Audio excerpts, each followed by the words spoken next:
కాకినాడలోని Subbaiah group hotels పై జిల్లా ఆహార కల్తీ నియంత్రణ శాఖ assistant controller Srinivasarao, food inspector Subbarao బృందం దాడులు చేశారు. కొంతకాలంగా సుబ్బయ్య గ్రూప్స్ హోటల్స్ పై ఫిర్యాదులు రావడంతో అధికారులు తనిఖీలు చేశారు. ఆహార కల్తీ నియంత్రణలో భాగంగా హోటల్స్ పై దాడులు నిర్వహించారు. పలు ఆహార పదార్థాలకు సంబంధించి శాంపిల్స్ సేకరించి టెస్టుల కోసం ల్యాబ్స్ కి పంపినట్లు అధికారులు తెలిపారు. ఈరోజు ఒక కన్జ్యూమర్ నుంచి వచ్చిన కంప్లైంట్ బేస్ చేసుకొని వాట్సాప్లో ఈ అప్పడాలు, చెకోడీలు, ఈ కారపొళ్ళు ఈ తయారు చేసి అమ్ముతున్నారండి ఇక్కడ సుబ్బయ్య గారి హోటల్లో. వీటిలో మ్యానుఫ్యాక్చరింగ్ డేట్ లేదండి, అడిగితే అరగంటగా సమాధానం చెప్పారు. కాబట్టి వాటి మీద చర్యలు తీసుకోమని మధ్యాహ్నం 1 గంటకి కన్జ్యూమర్ నుంచి కంప్లైంట్ రావడం జరిగింది.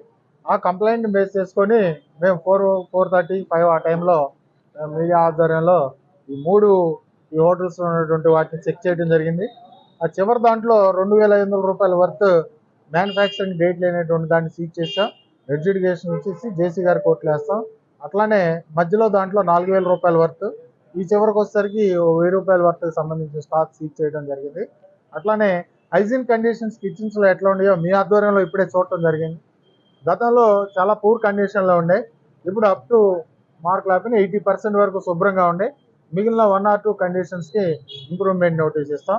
ఈ ముగ్గురి మీద ఈ ఎక్స్పైరీ డేట్ లేకుండా ఈ తినుబండారాలు, కారపొళ్ళు అమ్ముతున్నారు కాబట్టి వాటి మీద అండర్ సెక్షన్ 58 ప్రకారం కేసు ఫైల్ చేసి జేసీ గారి కోర్టులో పెట్టి చర్యలు తీసుకోవడం జరుగుతుందని మీకు తెలియపరుస్తుంది. 1-2 సార్లు జనరల్గా కేసులు బుక్ చేయడం జరుగుతుంది, పెనాల్టీ విధించడం జరుగుతుంది.